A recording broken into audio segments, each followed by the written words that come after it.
So are we ready for the show? Oh, And today we have a special guest.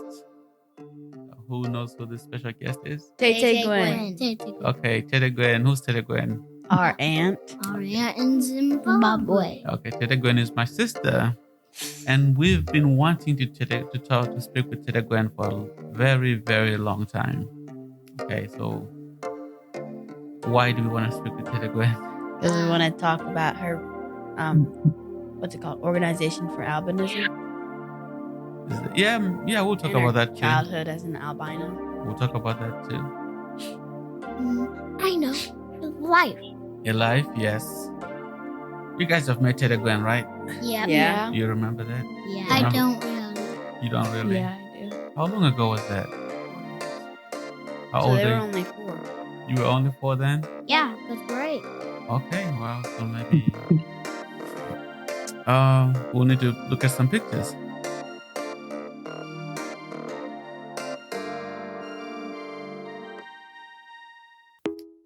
Welcome to episode number 6 of the Life Story Podcast. And on today's episode, we have a very, very, very, very special guest, my little sister, Tapiwa Gwenlisa Mushonga. And she is on the phone all the way from Harare, Zimbabwe. So, yeah, let's talk. Okay, Makanaka, you have a question for today? hi guys. Hi. Hey, Hello. let her go and introduce herself or say something. Hi guys. Thank you for having me here. Well, you're welcome. Mhm. We wish we could be doing this in person. So It would be a lot easier. it'll be a lot easier. It probably would be a lot more fun as well. I know. Okay. So, Tete Gwen, let's start with you. Maybe have you been listening to our podcast? Some of our previous episodes. Oh yeah. Yes, I have. And they are quite interesting and fun to listen to. So, I think we've talked about great grandmother Makara. Do you have anything Mhm. that you could add to that story, or anything you want to expand on? Anything you know that I don't know? No. Nothing I know that you don't know. It just took me, years back when I was too young. I think I still have a little bit of memory, but yeah, I remember our Mbuya, Achimbuya. I think it was in a part of your Eastern. Oh yeah. Yeah, you just took me back in time. Yeah. You remember the dance? I remember the dance. I remember the sweets she would put in her head, the money she would hide in her head. Oh yeah. Yeah. Yeah, that was some good days. Maybe I don't know how she would remember them herself. But yeah, I remember the sweets, and I remember the money, and I remember the dancing, and I remember being embarrassed by that. I know that. There was a lot going on. Next time we are together, we should put a dance for these kids. Yeah. No. We should show them how it's done. Exactly. Can you do that? The dance that Chumbuya we used can. to. We can do it. Yeah. I think the next significant episode that we did was the one about Yellow Man, maybe, Yeah. and where we talked about the cousins and all that stuff. So I don't know. I don't know what your experiences were. I kind of relate with what you spoke about, the cousins and the name calling. For me, maybe I was in a better position because for you guys, you are the Sekuru and the Mzukuru. You tend to joke a lot. For me, I was like their mom's little sister, so they would respect me so much. But now with the name calling, I always come across that in the streets where people, they just, call you names ignorantly, where they don't care if it's going to hurt you or if it's going to pull you down. They just do it. Sometimes some people be doing it like now these days. They call you keda, the colored people. Okay. Now it's the term keda. They are no longer calling us yellow man or what. It's keda. And sometimes it seems like they're doing it out of, goodwill or out of, I don't know how to express it. But for me, sometimes it depends where I am, the person calling me the name, or do I know the person, or they're just doing it to pull me down. So keda, So I do keda relate with that. Keda is the new way of calling people with albinism out on the street. Yeah. It is. Okay. I didn't know that they were still coming up with names. I thought maybe we're trying to make that they go always away. do. They always do. Now it depends with, are you the high density suburbs? But even in the CBD, in the town, you can find one or two people, harassing you and, calling you kid up to about 2-3 blocks away, and they're still like, hey, kid, hey, what? And if you are not a person of a strong will, it will obviously hurt you and bring you down. So when you say high density areas, you're talking about like the areas where we grew up in Highfield. Yeah, the areas we grew up, Highfield, Chitungwiza, Mfako, Simbai, all those areas. So why do they do that more often there? Because they lack education, they lack awareness when it comes to albinism. Given that Africa is mostly populated by black people, and what people do not know, they tend to come up with their own, meanings, So I think that's why it happens there in the high density suburbs.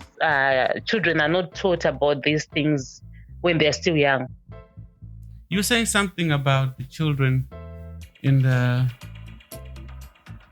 ghettos, maybe high density suburbs, that they're not getting a good education, and maybe that's part of the reason why they are prone to do the name calling. Because when it comes to albinism, there are lots of myths, false beliefs, people thinking that they know, and what they know is what they pass on to their children. So they pass on those false myths or those false beliefs down to their children, and it just goes like that. So I think there is lack of awareness. A lot of awareness needs to be done in the schools, in the churches, in the communities, so that people get to know and understand what albinism is. So when you go to the other parts of the country where it's not high density, so let's say in the rural areas, is it any better? It is, because there are not a lot of people in the rural areas like Chihota, the setup. And when I go to the rural areas, it's going to our village. So most people there, they know me. Most people they probably we grew up together, or they know me because our dad was well known in the village. Okay. So in the village, there isn't much problem, unless maybe I visit a different village from mine. But I haven't been to the villages or to the rural parts that much. So, and also maybe when you go to the village, you're not walking to the village, you're probably in a car, and the people don't have enough time to just watch you walk by and come up with all the thoughts that they may have to. Yes, but this is me going to the village, but we have people who actually live in the villages who are having a hard time living in the village. There's also discrimination. It's worse in the rural areas, in the rural parts. It's even worse, because there is a knowledge gap where all the little awareness is done in the city, in towns. That's where awareness is done. Much of these awareness activities are done in the city. So if you are born there's in the a lot village, of knowledge gap in. If you're a child that's born in the village and you're raised in the village, you're saying you will face more discrimination because the people in the village You face. they have less education and less awareness. So you face more discrimination and a lot of challenges. You know that people in the villages, people in our rural parts, they earn a living, or they find food from their gardens. There's a lot of agriculture, small scale agriculture going on in the rural areas for people to fend their families. So you find that for a person with albinism in the rural areas, they don't even know that it's important to stay away from the sun. So in most cases, you find people with albinism, plowing the land, tilling the land, and obviously in the long run, they will develop skin cancer. So there is a lot of knowledge gap, even when it comes to some of the midwives, the medical practitioners. Some of them will be surprised that they don't even know what albinism is. So when a mom gives birth to a child with albinism, some of the nurses are actually surprised. Still? They are in shock. Yeah, still they're in shock. They'll be like, "Do you have such people in your family? Do you have history of such people such persons? In your family?" They're some of them are actually shocked when they help give birth. They help these mothers to deliver their children, and they give birth to an albino child. That's something that I put in one of my essays about the time when I was born, when I had the difficult time in the hospital with the nurses not sure how to deal with that. But that was 1978. Amai has not told me the story about when you were born. So my assumption was that things were getting better because our nurses should be getting some type of education about, they should. Albinism and how that works. So imagine if a medical practitioner doesn't know much about albinism, what sort of information are they going to give to the new mom on how to take care of their baby? So you see, the challenges are like just circling around. Yeah. Well, do you guys have any questions for Tete Gwen based on maybe anything we've talked about in our previous episodes? Kachenda has a question. Why don't doctors get education on albinism when we even probably know more than them on it?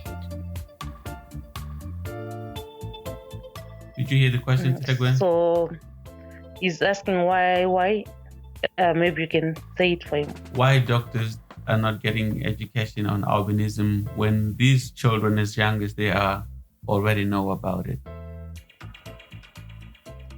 That's the funny thing about our education system and our universities and colleges. I think there was one time we had a meeting with the permanent secretary of was it the health ministry, where we were asking them why we were suggesting for them to put the albinism component in their modules in their education system when they're training the nurses, but it looks like it's a process here in Zimbabwe. You cannot just wake up and say, I have a great idea, can you do this? It's going to help, a certain community of people. We tried, but I think it fell on deaf ears. So when you say we don't really know. With my team, with my colleagues, is a Live Albinism Initiative. Okay. So we were going to talk about a Live Albinism Initiative, but I think Chindikai has a question again. What is your job like? My job. Yes. He wants to know what your job is. So I founded an organization for persons with albinism. That's what I do. So like I was saying, there's a lot of information gap. Our main objective, part of my job is to raise awareness, educate people about albinism. And we go to schools, we go to churches, we go to communities, Sometimes maybe if a family is a little one with albinism or a newborn baby with albinism, we also do home visits where we go to those families and educate them about albinism. Some families, they find it hard. Like I said before, Africa is mostly populated by black people. And some families find it hard to accept that maybe a black mom and a black dad gave birth to a white child. So in most cases, children with albinism are raised by their mom. They are raised in broken families where the dad will, I think I spoke about false beliefs. There are a lot of myths when it comes to albinism. So some of the dads and their families, they will reject a child with albinism. So that's also part of my job, where I educate people with the society, what albinism is all about. So how did you get started? What I know you and I we both have albinism, so you probably knew from growing up what albinism was. Not the science of it, but we just knew we were different. So how did you go from realizing what albinism was and deciding that it's something you wanted to do something about? So before, us growing up, we were we were so close. We didn't go out so often, not because we were, kept away from the public, no. But we were just so used to staying with our siblings, with our cousins who would come visit, with our parents. It was just like that for us. I'm sure you still remember that. Yeah, I remember that. So we never used to go, to those associations to get sunscreen lotions because our father would get that for us. He would make sure we had heads. He would make sure, together with our mom, they would make sure that we had heads, we had sunblock, we had, all the things that we needed. If we had any skin issue, they would. If we had any skin issue, they would quickly take us to the doctor. Yes. Before it gets worse. Yes. So when I think it was 2020, I think 2010, I started to interact with a lot of people with albinism. Then I realized that, besides the knowledge gap within the society, a lot of people with albinism, they also tend to look down upon themselves because of the stigma, the discrimination which is there. And they just tend to look down upon themselves. They're not confident enough. And I was like, looking at, our background, how we grew up. We grew up as confident little kids and as confident, when we got into our adulthood, we also, you and me were confident individuals. But it's not the same when we look at most people with albinism. Because of the stigma, because of the rejection, they just tend to look down upon themselves. So that's what made me, that was the more I interacted with them, the more I just showed that there was a need for something to be done. There are a lot of organizations, they focus on giving out sunscreen lotions, they focus on giving more donations. But for me, I feel that, there is need for awareness. And there's also need to empower these people so that they become, economically empowered so that they can take care of themselves. So those were the two major objectives of, that's what pushed me to start this organization. Yes, we've managed to do a lot of awareness campaigns, awareness activities on the radio, television, print medias, but we're still working towards economic empowering, where we want persons with albinism, to be able to live independently, leading a sustainable life so that they can fend for themselves and fend for their families. So that's what led me to start. I wanted, the society to see us with a different eye. Some people tend, to be beggars because given that most of them, they live below the poverty line. They are not employed. Employers are scared of employing them. There's a lot of rejection. So that's what I want to change. If we are empowered enough, we can change that. When you contribute back to our societies, then maybe people can start to respect us, can start, to accommodate us and not see us as people who live on charity, people who only, look for handouts. That's very powerful. That's very good. Mm-hmm. I'm just waiting to see if one of us here has a question. Makanaka has a question. So your organization is a non-profit one, right? Mm-hmm. Yes, it is a non-profit organization.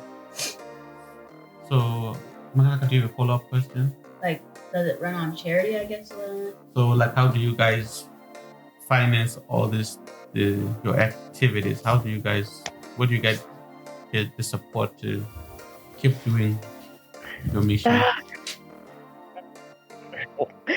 Honestly, it hasn't been easy. We started a Live Albinism initiative in 2015. Much of our activities we fund from our own pockets. So we just try to come up with activities, that are close to a zero budget. It's been a struggle. If it was not something I'm passionate about, I think, I would have closed down the office and, said, I'm done with this. It has been a struggle. There is no funding in Zimbabwe. There is no funding, because of the political situation.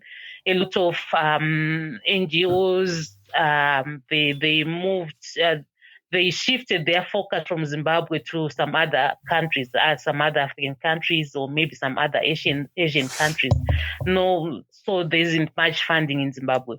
And the most of the companies in Zimbabwe, they're also struggling. So even if we knock on corporate doors, if we knock on church doors, if we don't get, we get nothing. So basically, we try to fund ourselves. We try to come up with programs that do not require a lot of resources. That's why, you see that we haven't achieved what we're hoping to have achieved by now. Since 2015 up to now, we've managed to do, yes, a lot of awareness campaigns, but we look at economically empowering persons with albinism. We haven't managed to do that. There are a lot of, gaps where we need funding. There are a lot of people who need medical assistance, but we cannot even do that. So it's been a struggle. Funding has been a struggle for us. If you guys had the money, what would be the first thing you did with it, like for your organization and for the people that depend on you? What's your top priority? If I had the money and resources, I would love to have a center, a non-barrier center, where we train people with albinism on how to become sustainable, on how to live independently. We can come up with projects. Sometimes, we can look for sunscreen lotions, we can look for hats, we can look for, food stuff, but that's not enough. Given that some of these people are parents, some of these people are, their families looking up to them. So I believe if we can empower them economically, if we can have small projects for them, which will enable them to live an independent life. Because most people with albinism, like I said before, employment is an issue. No one wants to employ them because they are afraid that we might scare away their customers. People might not come and buy from. We have stories where our members went for job interviews, and the moment they get there, when you send in your CV, it doesn't reveal your disability or your stature. So when they would get to the interviews, people will be like they'll be in shock. So if we give it, so they had questions like one of my colleagues, the interviewers, they do like it's a question for you that won't people be scared of buying their products from her? It was a sales job. So they were like, if we give you our products, will people actually buy from you? And she says she knew that she wasn't even going to get the job from that. That was their first question. So you find that even if we are qualified, even if we, we can offer our services, people will not just employ us because of the false beliefs.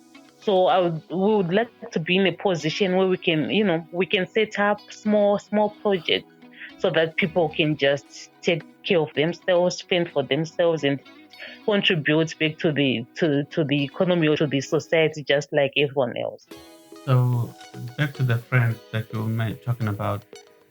Mm-hmm. Did she actually have the education, the qualification, Yes. and qualifications for the job? She did. She did marketing. Mm-hmm. Is it true that when it comes to education, people with albinism, whenever they get a chance to actually be in school, mm-hmm. are able to do well enough in school to where they go through primary school, high school, and even go to university? Yeah, most of them they do. I think it's trying to prove people that we can also do it. We can also be in the same class with you guys, and we can excel as well. I think it comes from that perspective where people will be just looking down on you like you can't do anything, and that motivates you to do well, maybe to work hard in school. But we also have people with albinism. I'm sure you spoke about it in one of your podcasts. Yes. We also have people, and some, when there was this one person who was talking about, I think there's one albino guy in. Someone was telling me there is one albino guy in prison. People will be actually surprised, like, but it's just my skin color. I can steal if I want to. I can do bad if I want to. But now, because I think that's stereotyping. When people look at us, they'll be like, how can you do this with your skin color? How can you? That's the African way. People will be like, but it's only my skin color. It's not, it's my skin color doesn't affect the way I think. It doesn't affect the way I react. It doesn't affect the way I see people, or So yeah, we have people who are really doing good in school, and we also have some people with albinism who are not doing so well. Just like everybody else. Just like everyone else. But when people see my skin color, we also have people, who are dark pigmented, who are doing exceptionally well, and we also have, people who are dark pigmented and they're not doing so well. So it's just like that. I think Jenica has another question. So you said you were doing this, you started at 2015? And 15? Mm-hmm. So you've been doing this for 6 years? Mm-hmm. 6 years. Okay.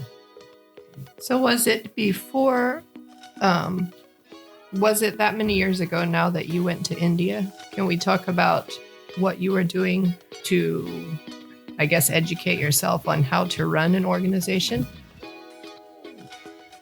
Mm-hmm. So I think I went to India in 2014. Okay. I went to the institute is called Kantari, which means a small chili in their vernacular. Kantari means a small fiery chili. Mm-hmm. Okay, like the chilies that you eat. Yeah, like the chilies that you eat, but that one is so small and it's so strong. It's so hot. Okay. So yeah, they just grow up in their backgrounds. They in Kerala in India. They are so popular in the southern parts of India. The small chilies. How did you end up on that program?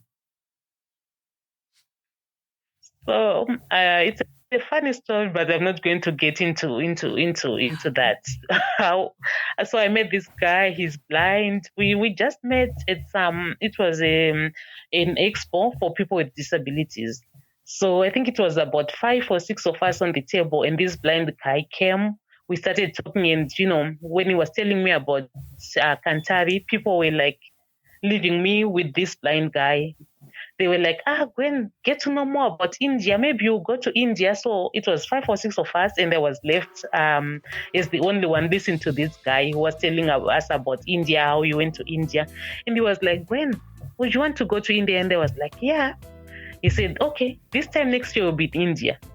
And that was 2014, and we've been friends with that guy up to now. We are best of friends.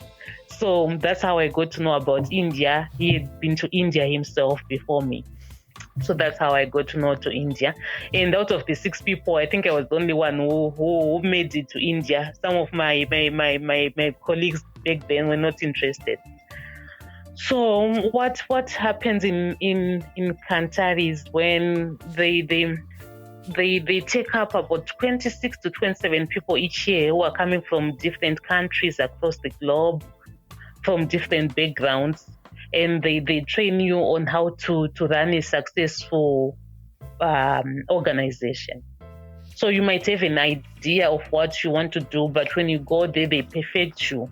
I often say it's like when you want to bake a cake, you've got all the ingredients, but you don't know how to come up with a perfect cake. So that's what they do. They help you to come up with a clear vision, a clear mission, your clear objectives, how you want to do, how you should go about it, And they also train you when you go back to your native country. There are a lot of organizations doing the same thing as we are doing. So how are you going to be, different from what is being done, what's already there? So, you don't have to be all doing the same thing. So you have to set yourself apart from the rest of the organizations in your country. So when I went to India, I had an idea of what I wanted to do, but I didn't know how to go about it. So it was quite a nice experience. I got to learn a lot. I think there were about 27 of us from Africa, from Asia, some from Europe. And that's what gave birth to Alive Albinism Initiative. We got back so it's a 7-month training. We went in March, and I got back home in December of 2014. And in 2015, I registered and started Alive. And up to now, we are still going strong with Alive Albinism Initiative. Okay. I think over here, when we first heard you, or maybe it was Gogo who told us that you were thinking about going to India, I think we were worried, like, what is in India? Why do you want to go there? Are they going to take advantage of, is it a scam? I think that's what we were afraid of. Is it a scam you're going to get wrapped up into? I think I remember having those conversations over here. Maybe God will also told you the same things. I don't know. Yeah, we were concerned. We're not aware of what was going on in India, but it sounds like it turned out well. Sounds like it. It did. It turned out well. Yeah. She said she's going So strong. it was not only you guys who were worried. Even folks here, guys here, they were worried.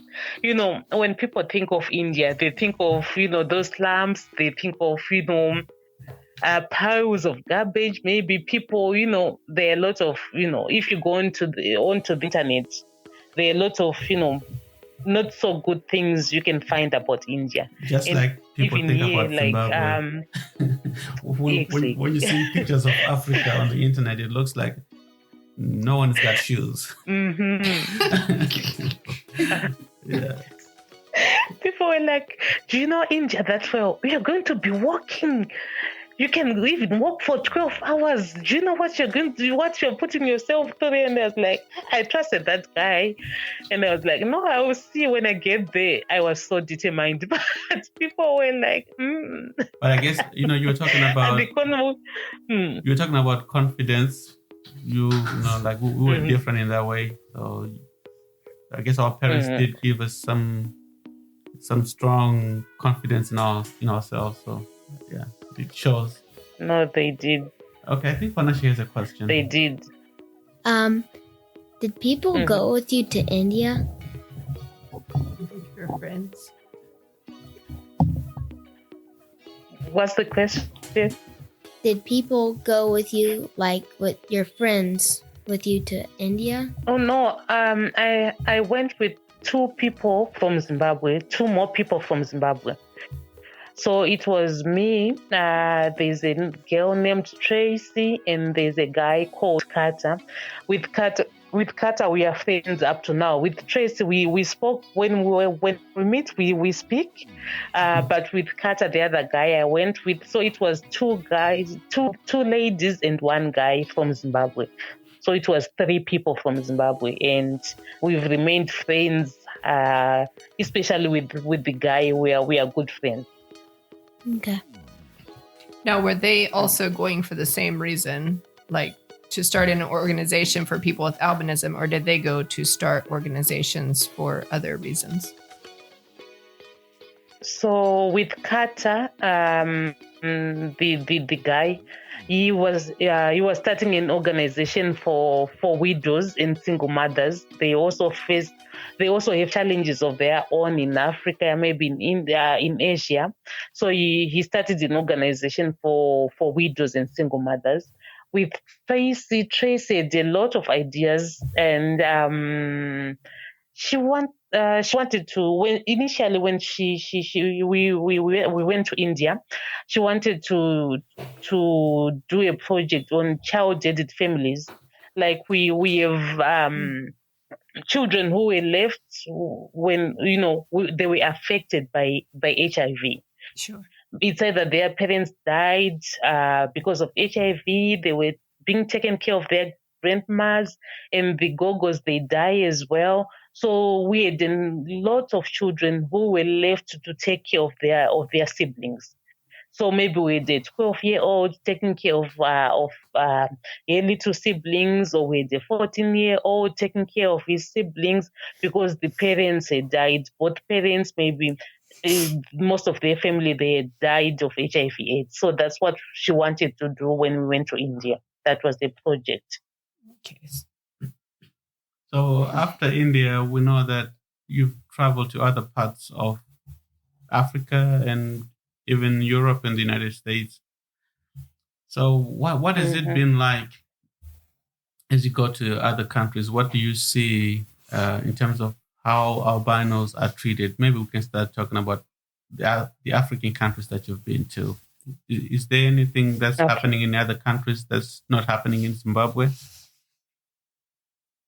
So when I went to Tanzania for the first time, we didn't get to interact with the public so much because in Tanzania, Zambia, and Malawi and Mozambique, there are so many cases of persons with albinism being killed for ritual purposes.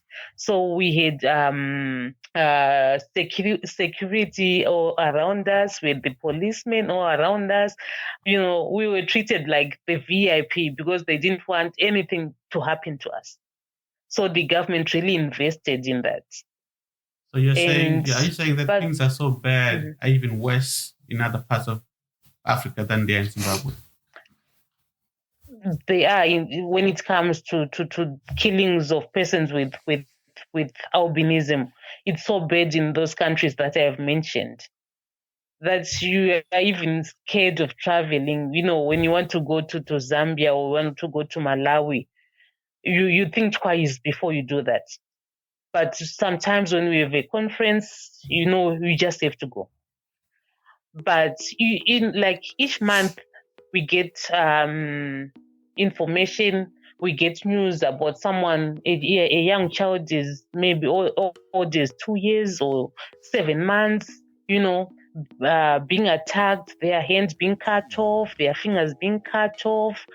Each month, like in Zambia, we were there elections recently in Zambia, yes, and that's when the cases, they go up of people with albinism being killed, especially when we're going towards the elections in Zambia, Malawi, Tanzania, and Mozambique. because those politicians, they think that if they get both parts of albinos, it can give them a win. It can boost their political careers. So it's still happening a lot. But in Zimbabwe, what's common within the African countries is the stigma and discrimination, which is just there. Sometimes you would want to say, is it racism? But it's not racism, because we are all people of the same race. So you tend to get worried, like, what is it that, where is the difference? It's only our skin color. Even when COVID started, I don't know how these things, work. Like, in Kenya, when COVID started, people with albinism were being accused of bringing COVID into Kenya. They were attacked in public places, and they were called, COVID. That was in Tanzania. I think the same thing happened. The same thing happened in Zambia. And also in Zimbabwe, the same thing happened to me. I think I had taken our sister Concilia for a medical review. She had a doctor's appointment, and when we were coming back, there was a traffic jam, and the car was moving slowly, and we were passing through a high density area. And the kids, they were by the side of the road. They were calling me COVID. They were like, look at COVID. There is COVID. There goes COVID. And I'm like, oh my word. The same thing is happening in Kenya. The same thing is happening in Zambia. And the same thing is just happened to me. And it just, affects you as an individual. It affects your freedom of movement. When you just think of such things, sometimes you just dread to leave your comfort zone.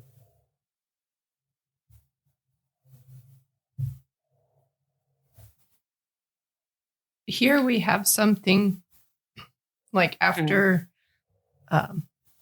everyone knows about the 9/11 attacks, and how that attack on our country caused a lot of people who were Muslim to be targeted, even though they had nothing to do with it. And I don't know, the story you're telling right now reminds me of that it became in some parts of the United States, in some cities, in some towns, where people would look at someone who looked different than them in fear because of something that preconceived notions they'd been taught all of their lives, and turn that into hate or stigma against someone else. So the story you're telling right now, that's just what it makes me remember. And I think it's not, that's just one example. Why does the human race want to look at someone that's different than them and be afraid? Exactly. It's humanity. We are definitely very flawed. It is. Well, is there anything positive that you've encountered or experienced because of having albinism? Has something happened to you that was good, or maybe not to you personally, but are there any positive stories that have been recorded or that you are aware of that could only happen because the person involved had albinism? Probably looking back, maybe at school we could get away with being naughty and not being punished. Yeah, I remember something about that. That's the only positive thing, that when you probably would say to your teacher, no, you cannot punish me. You are not allowed to beat me. Yeah. I think that's the only little thing we could go. Well, because the teachers didn't know much about albinism.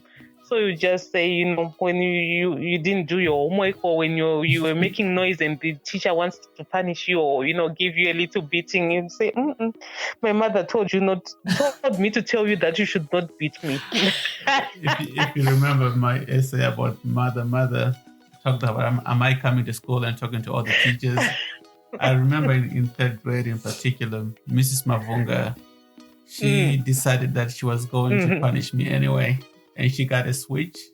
And she hit me on my legs, and I had some scratches to take home. And Amai came with me the next day. That was the end of all my punishments. She never forced me to do. I never did PE after that. I never did anything I didn't want to do. I mean, it's just. So I think that's one of the positive things we can say. Yeah, you can get out of trouble. At least in school, in primary school, you can get out of trouble. Yeah. Yeah. But you cannot think of a story in your grown life when having albinism was an advantage. Not really. Not really. You always have to fight. You always have to fight for what's right, what is rightfully yours.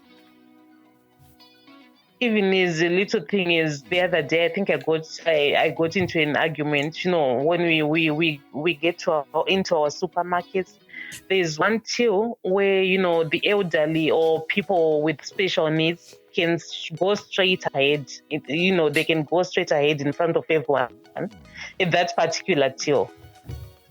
So there I was with my friend. She was pregnant by that time. We went to this, we are frequent in that supermarket and the people know us.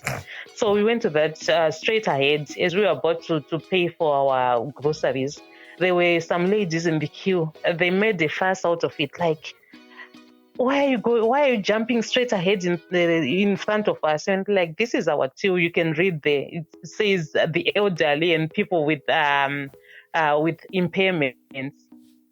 And they made a fuss out of it. So I had to defend, like I had to tell them this is rightfully, I'm supposed to just go straight ahead in this queue at this particular till. But they could not hear of it. So I had just to put on my advocacy shoes and educate them about albinism. So just to help people things, understand, a till is a register where you pay for your groceries. So yes, here we call it a checkout point or a register. That's the same thing. Okay. I'm just making sure the kids here don't get lost in the till. What's a till?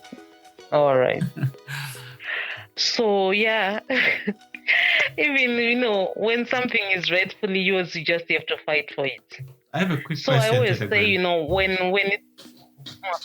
Okay, I'll ask my question after you finish your point. No, go ahead. Is albinism recognized as an impairment, like legally in Zimbabwe? No, it's not. You find that albinism is not even recognized. Given the UNCRPD, the United Nations Convention for Persons with Disabilities, Convention for Persons with Disabilities, in short, is the UNCRPD. So it says, its definition for disability is when something limits you, whether it's the environment that limits you or the resources that limit you. When there is a limitation, then someone automatically becomes disabled. I'm just generalizing it. Okay. So when it comes to albinism, we are short-sighted, and the environment limits us in the sense that we cannot work under the sun. And we are short-sighted. So we are visually impaired, and we are disabled in a way when we cannot work under the sun, when we cannot work under certain conditions. But in Zimbabwe, for in their laws and what in Zimbabwe, disability, when they speak of disability, they only refer to people who are visually impaired, who are blind, and those who are physically disabled. So there are lots of things like a person who is blind or a person who is physically disabled, they can import their car without paying any duty. But when I want to use the same to access the same opportunity, it's a challenge. So in Zimbabwe, albinism is not classified as an impairment or as a disability. Okay. I think Tindika has another question. What is a switch? A switch is just a branch from a tree. Like a small, thin branch. Yeah, Yeah, you can use like a spanking stick. Yeah. The teacher gave him a spanking because that was allowed Back then. or would still be allowed now too. Until he brought a friend, or I couldn't remember the name, but Go-Go. Brought Go-Go to school. yeah.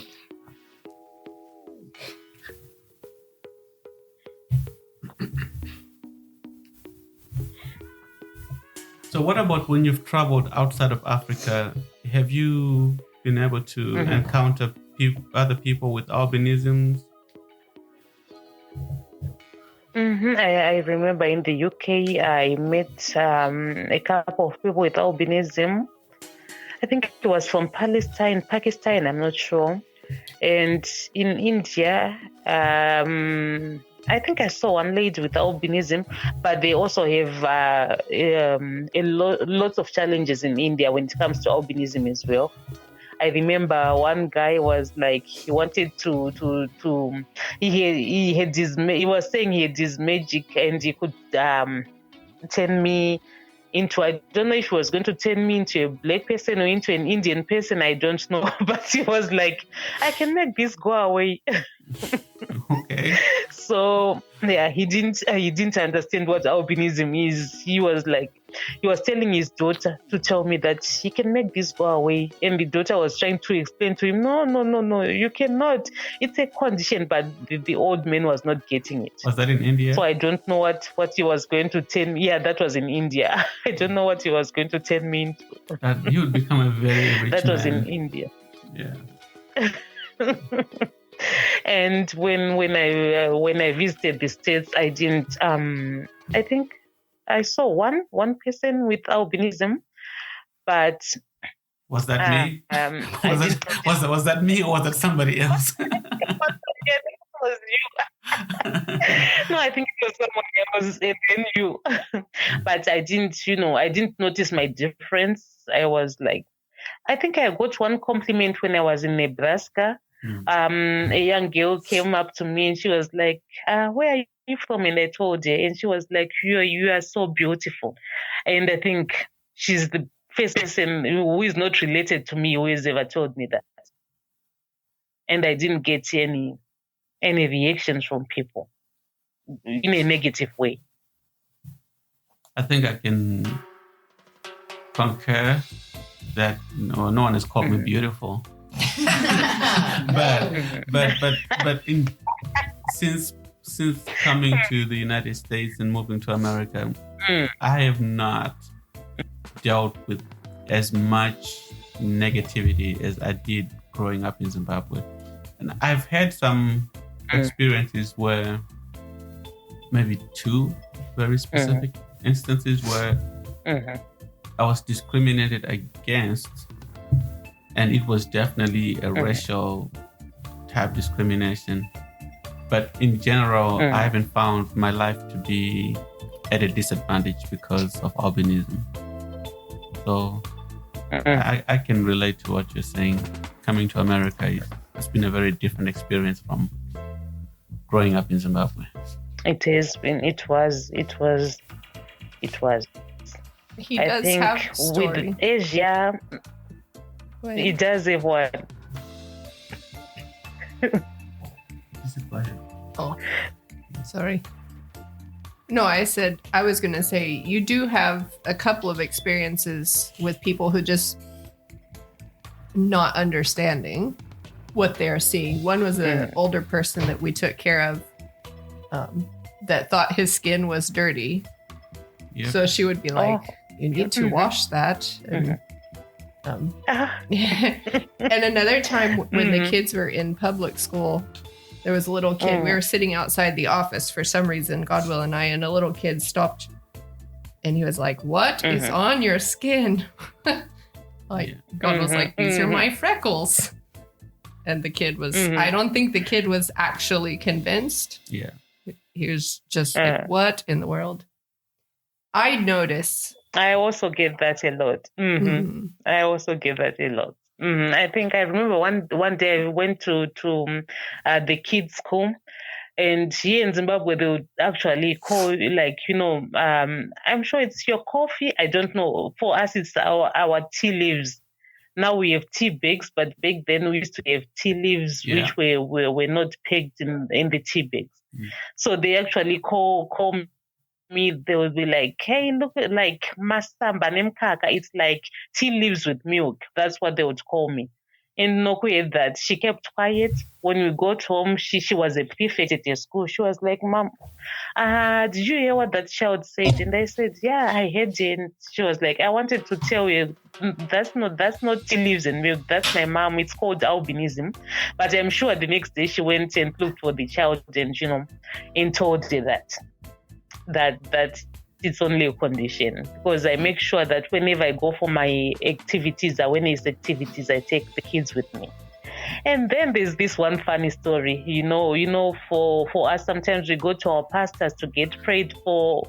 I'm sure, Baba, you know that. Yeah, I know that. when you go to the so there's this one elder, you kneel down and he's praying for you. So he started praying for me, and he was like, he's praying and he's kind of asking God to make me look like everyone else, black, I think. Oh my!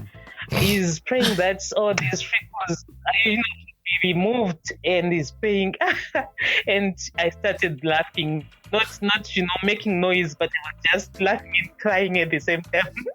And I think I was with Patience left, and they saw that I'm laughing. And he started laughing as well. Yeah, that's a terrible prayer. So it was we were like, very ignorant pastor. Can't you see that this is just albinism? So each time we would go there, when he starts his prayer, we were all in stitches. We were all just laughing, and we were like, this old man, he was old though, but can't you see that this is just albinism? Hasn't he met people with albinism all his life? Yeah. So people are just ignorant up to that point. And sometimes there's nothing you can do about it. You just laugh at it and say, oh my word. So yeah, those are some of, but sometimes you hear people passing out nice compliments, but it will be like, hey, look at that albino lady. She's so beautiful. Look at that albino lady. She knows how to dress. As if like albino people, they do not know how to dress. The compliments will be like, they are positive compliments, yes, but they are like, are we not supposed to be beautiful as albino people? Yeah. So yes, they are positive comments, but they are also, meant in a way that you get to ask yourself questions like, are we not supposed to be beautiful because our skin is just different? So there are lots of, questions, reactions when people see you. Some they'll just stare at you like they've never seen anything like you. So they're just mixed reactions, negative, a few positive, and mostly they're just negative and rude comments. Here, I notice, like, the two times that I witnessed someone thinking Godwill's skin is dirty just because they don't know. But here I've noticed if we're going to get a reaction, I just see people stare. And, it very well just could be a lack of knowledge as well. Because there are not a lot of people with albinism just in our city or in our town. And I don't ever remember a time where talking about people with albinism happened at school. I don't. And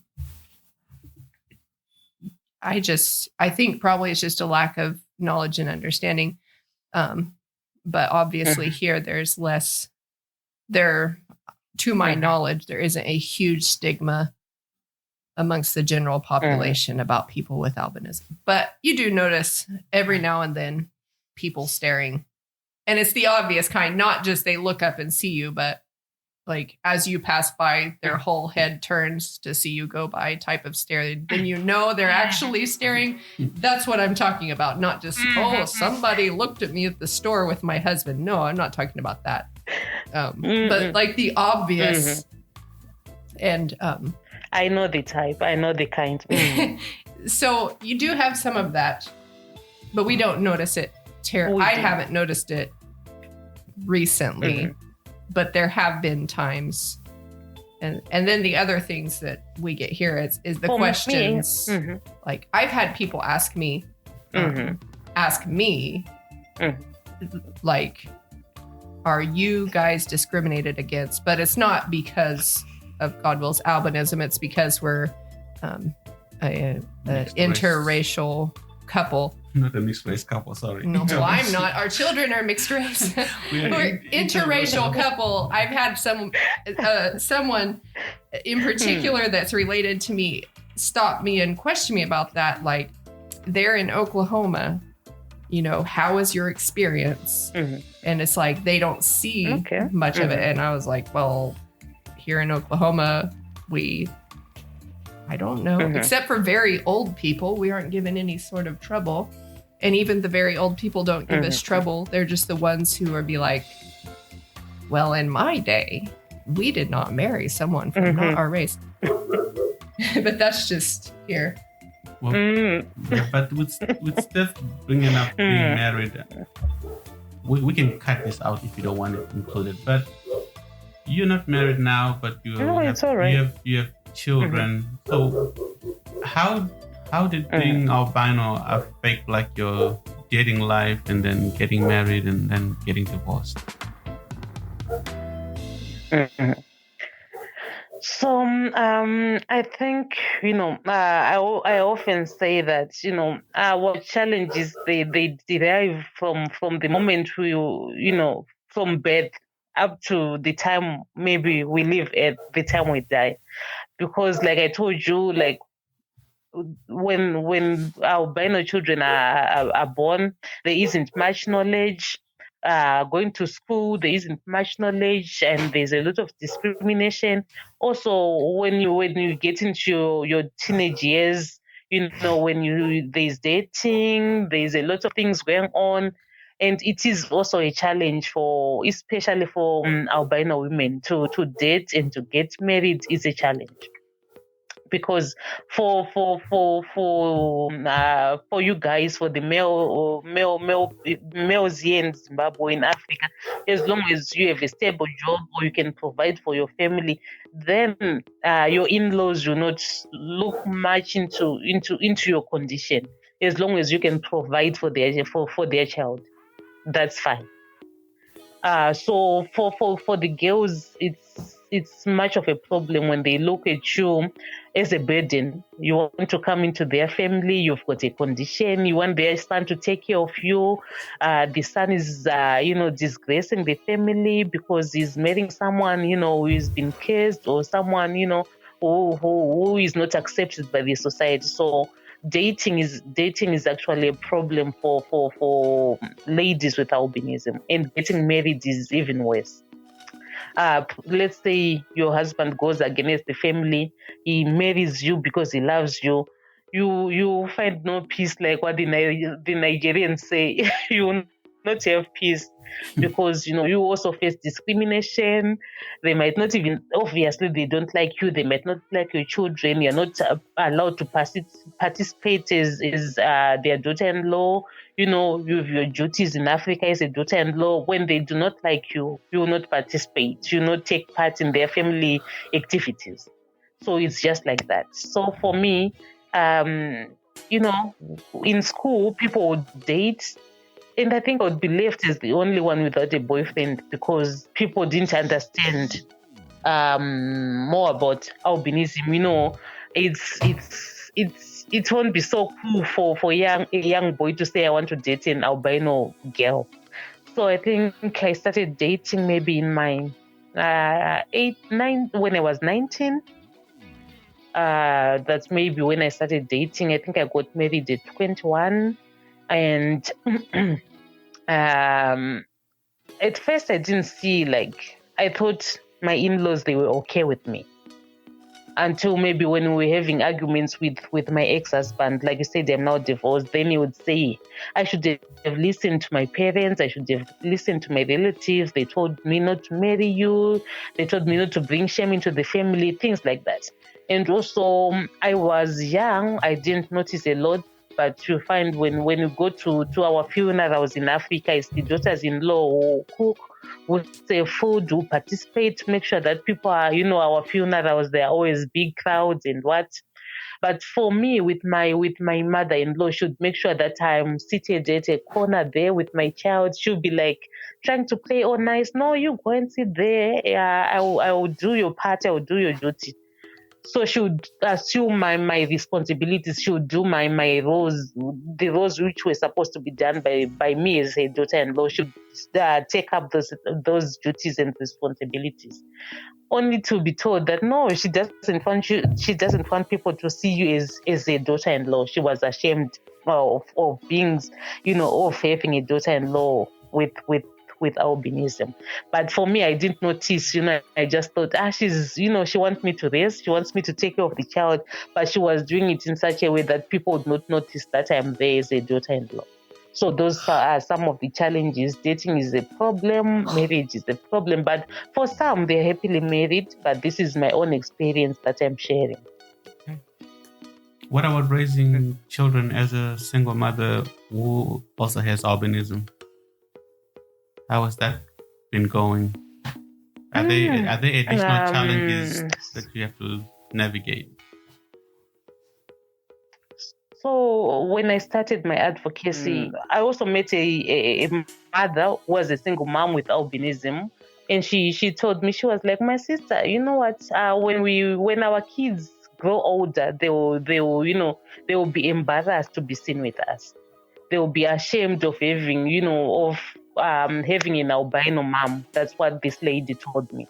So when I started my advocacy work, I just made sure that when I had my awareness activities, I would take my kids with me. When it was Albinism Day, I would take my kids with me. When I was having a children's fun day where we usually take kids with albinism for a fun day, I would make sure that I take my kids so that they interact with these children with albinism. So that made it easier for me. I didn't get questions about my albinism from my kids. They were not embarrassed with me. I made sure that when I'm visiting their school, I well dressed. I'm not looking all shabby or I'm always smartly dressed. I made sure that they will not be ashamed of calling me their mom. So for me, raising them in terms of them, loving me and showing me that they love me, they often do that. When I go to their schools, they tell me, Mom, we love you. I always get a kiss, whether it's I visit Noku's school, I visit Tazi's school. They're not ashamed of being seen with me in public. Even when we go shopping, Noku will be like, Mom, let's go together. Come with me. And, I can safely say they are proud of having me as their mom.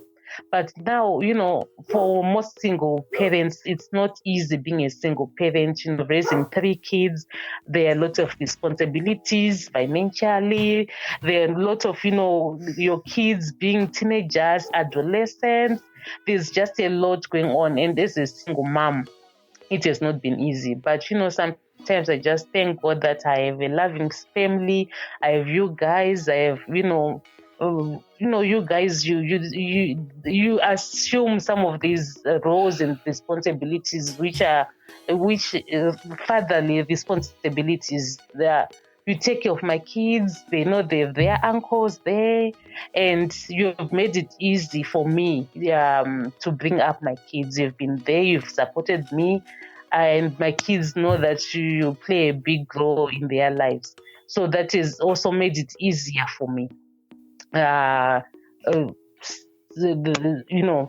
financial part, the supportive part, being a supportive family. I have a supportive family that sometimes I don't know what I would have done if I wasn't part of this family.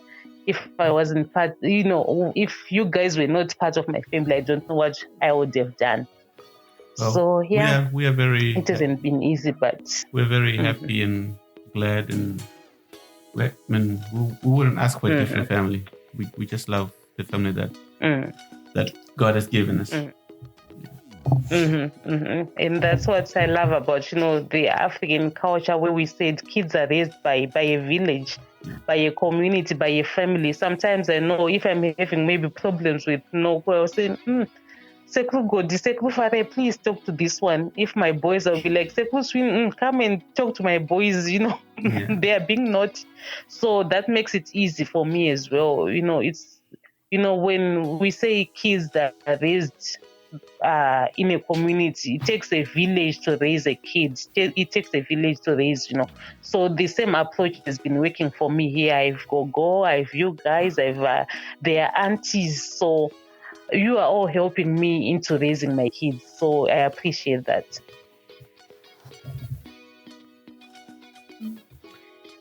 Okay, I think almost all the questions that we had written down have been answered this time. Sindika has a question? So I'm just okay. Mm-hmm. What are the names of your children, and what are their meanings? Their names? Mm-hmm. Yes, and their meanings.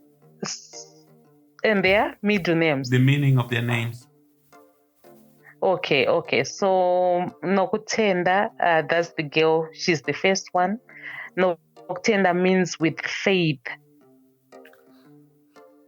And Taziva Ishe is the second one, and the first boy. It means we have known God. And the last boy, Anopa Ishe means God gives, or it's God who gives, something like that. Mm-hmm. Okay, thank you for joining us, Tete Gwen. Bye. We're going to sign off now. It's fun. Thank you so much for having me. It was a pleasure. Mm-hmm. We will look forward to talking to you again about other subjects. I think we'll be talking about Sakuru Baba in some upcoming episodes. And then if we can have you back, we can talk about other things, not necessarily about albinism, but just, some of our stories from our life growing up and whatever else we come up with. It's really been a pleasure. We've enjoyed having you as our first guest ever. And thank you so much, guys. We'll look forward to whatever's next. Looking forward to more of these. Okay. I hope it was great talking to you. Well, thanks again for joining us. And thank you so much, guys. And I guess we're gonna try and shut it down now. Bye, Tete Gwen. Bye. Bye, guys. Bye. Good night to you. And good morning. Same to you. I actually forgot it was night in Zimbabwe.